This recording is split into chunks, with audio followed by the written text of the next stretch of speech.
திமுக அமைப்புச் செயலாளர் ஆர்.எஸ். பாரதி அமித்ஷாவின் ஒரே ஆள் ஒரே பேச்சு அணுகுமுறையையும் பாஜகவின் தமிழ்நாட்டு நோக்கம் குறித்து கடுமையாக விமர்சித்துள்ளார். அமித்ஷாவின் தமிழ் அக்கறையும் ஒடிசா அரசியலும். அமித்ஷா தமிழ்நாட்டிற்கு வரும்போதெல்லாம் ஒரே ஆள் ஒரே பேச்சு என்ற ரீதியில் பேசுவதாகவும் தமிழ் மொழி மீது அவர் காட்டும் அக்கறை பசுந்தோல் போர்த்திய புலி என்றும் ஆர்.எஸ். பாரதி குறிப்பிட்டார். கடந்த பிப்ரவரியில் கோவைக்கு வந்தபோதும் தமிழ் மொழியில் பேச முடியவில்லையே என வருத்தமாக இருக்கிறது என்று அமித்ஷா பேசியதை நினைவுபடுத்தினார். ஒடிசா, ஹரியானா, மகாராஷ்டிரா, டெல்லி போல தமிழ்நாட்டிலும் பாஜக ஆட்சி மலரும் என்ற அமித்ஷாவின் கருத்தை ஆர்.எஸ். பாரதி மறுத்தார்.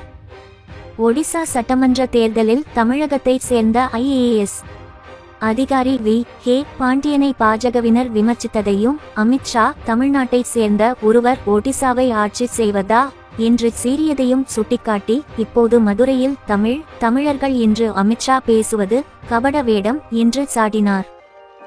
பிரதமர் மோடியும் ஒடிசா சட்டமன்ற தேர்தல் பிரச்சாரத்தில் ஒடிசாவில் பூரி ஜெகநாதர் கோயிலில் இருக்க வேண்டிய புதையல் சாவி தமிழ்நாட்டிற்கு சென்றுவிட்டது என்று கூறி தமிழர்களை திருடர்கள் என்பது போல பேசியதையும் ஐஏஎஸ் அதிகாரி பாண்டியனை போல ஒருவரை சித்தரித்து தமிழர் வேட்டி சட்டை அணிவித்து வாழை இலையில் பழைய சோறு வைப்பது போல பாஜக வீடியோ வெளியிட்டு தமிழர்களை கேவலப்படுத்தியதையும் ஆர்.எஸ். பாரதி சுட்டிக்காட்டினார்.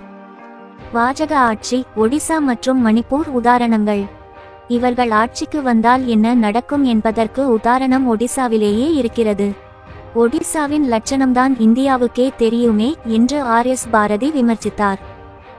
2024 ஜூன் 12 இல் ஒடிசாவில் பாஜக ஆட்சிக்கு வந்த பிறகு 5 மாதத்தில் 769 சிறுமிகள் பாலியல் வன்கொடுமை செய்யப்பட்டதாகவும் 41 கூட்டு பாலியல் வன்கொடுமை உள்பட 509 பெண்கள் வன்புணர்வுக்கு ஆளானதாகவும் 9248 வழக்குகள் குடும்ப வன்முறைக்கு எதிராக பதிவாகியிருப்பதாகவும் புள்ளிவிவரங்களை சுட்டிக்காட்டினார். மணிப்பூர் கலவரத்தையும் அமித்ஷா மற்றும் பாஜக அரசின் வேடிக்கை பார்த்தல் போக்கையும் கடுமையாக விமர்சித்தார்.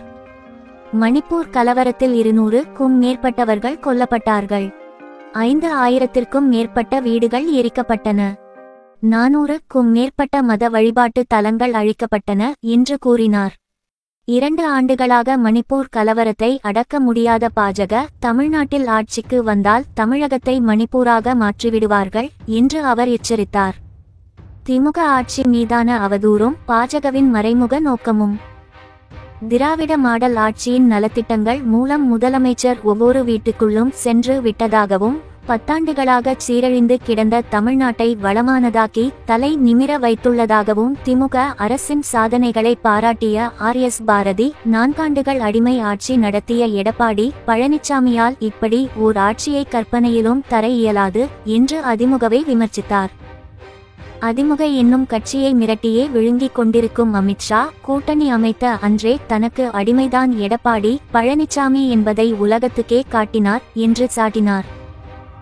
2021 சட்டமன்ற தேர்தல் முடிவுகளையும் பாஜகவின் அண்ணாமலையே எம்ஜிஆர், ஜெயலலிதா ஆகியோரை பயன்படுத்தித்தான் பிரச்சாரம் செய்தார் என்றும் மோடியின் பெயரை கூட போடாமல் விளம்பரம் செய்த பாஜகவினரின் கதைகள் நிறைய இருக்கின்றன என்றும் தெரிவித்தார்.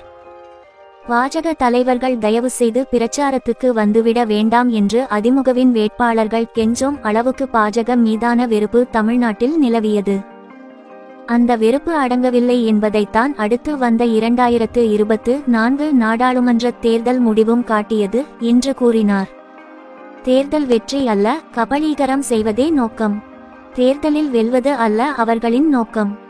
அதிமுக, பாமக உள்ளிட்ட கட்சிகளை கபளீகரம் செய்து அந்த இடத்திற்கு பாஜக வர வேண்டும் என்பதே அவர்களின் ஒற்றை இலக்கு.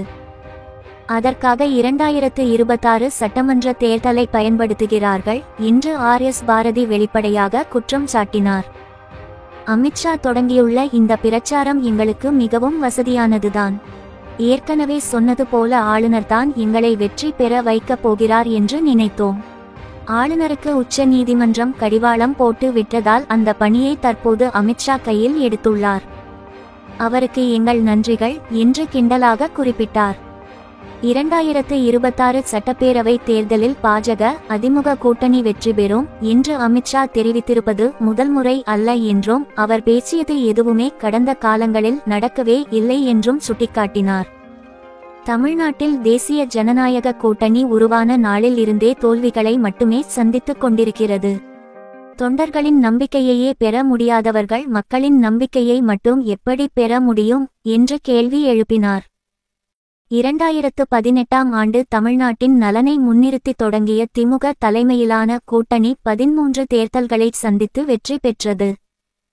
தமிழ்நாட்டு மக்களின் நம்பிக்கையை பெற்ற திமுக கூட்டணி 2026 தேர்தலில் மட்டுமல்ல அதன் பிறகு வரும் தேர்தல்களிலும் தொடர் வெற்றியை பெறும் என்று கூறி தனது அறிக்கையை நிறைவு செய்தார்.